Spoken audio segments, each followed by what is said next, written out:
Well, greetings to you, friends, um, internationally. I just like to let you know, first of all, who I am, who is this person now speaking to you. I'm the Reverend Cecil Begbie, who is presently still a minister of the Methodist Church of Southern Africa. In fact, I've been in the full-time ministry for 52 years and started, in fact, my training here in Cape Town, in the Cape Flats, to which the so-called colored people were all forced removed by the Group Areas Act of the apartheid government in the 60s. And I then started my training there in townships like Bonteheuwel, Surrey Estate, Heideveld, Menenberg, Bishop Lavis, and had to help people to find themselves again, because they had to leave their churches behind, their houses behind, and had to start a new life altogether. And of course that involved me doing actually door-to-door visitation in these townships during that first year of training, which goes back to 1968. But of course, since then, I went through my training, to become a minister in the Methodist Church, and that training actually was for about 11 years, of which 7 of those years was here in South Africa at various institutions, and also internationally. I landed up at the University of London, where I spent 3 years of my training, and of course other training as well. For example, at the Haggai Institute for Advanced Leadership Training in Singapore, that I did in 1985, and also further training in Sydney in Australia. And of course my ministry has taken me sort of internationally. I've ministered in almost every continent in the world, and also, basically, just to give you an example, I've been in Brazil, I've been in the USA, different cities there, in Europe, Africa, and of course Asia. All right, not to forget Australia as well. Well, the ministry that I've exercised has been quite varied. For example, after I returned from England and then was based in Johannesburg, I found myself on the forefront of the liberation struggle alongside people like Bishop Desmond Tutu, and in fact, that was during the 1980s when apartheid was at its worst.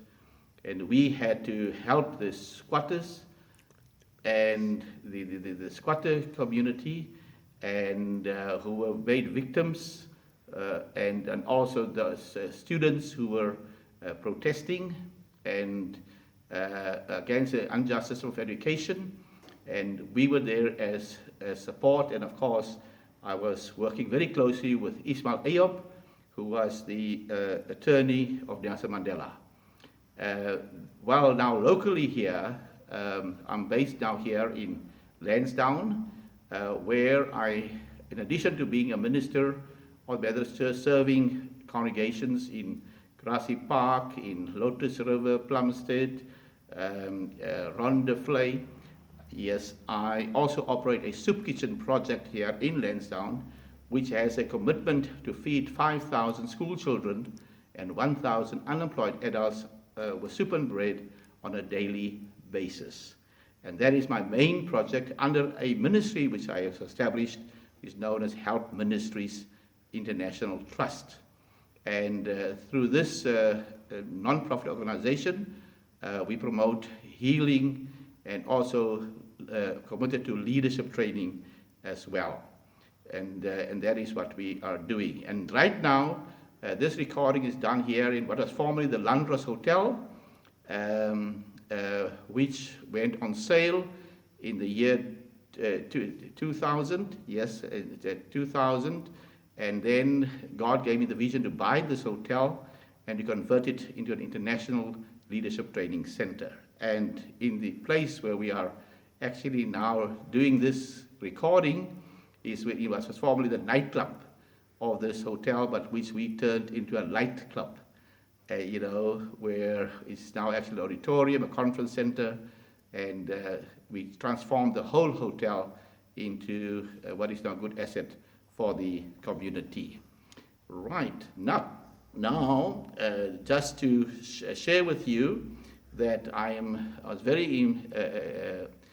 encouraged by Yusuf when he shared with me about his book that he is writing.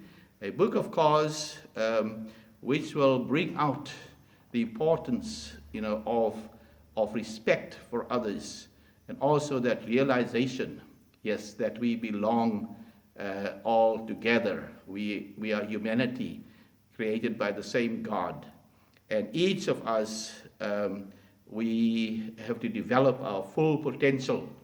And one of those things that we can do in the process of developing our potential is particularly to help others, to be concerned about the needs, of others. And of course, as a Yusuf, he wants to just convey the message that we all belong together, and that each one of us can develop, their own potential. Each one of us, we are actually uniquely created by God.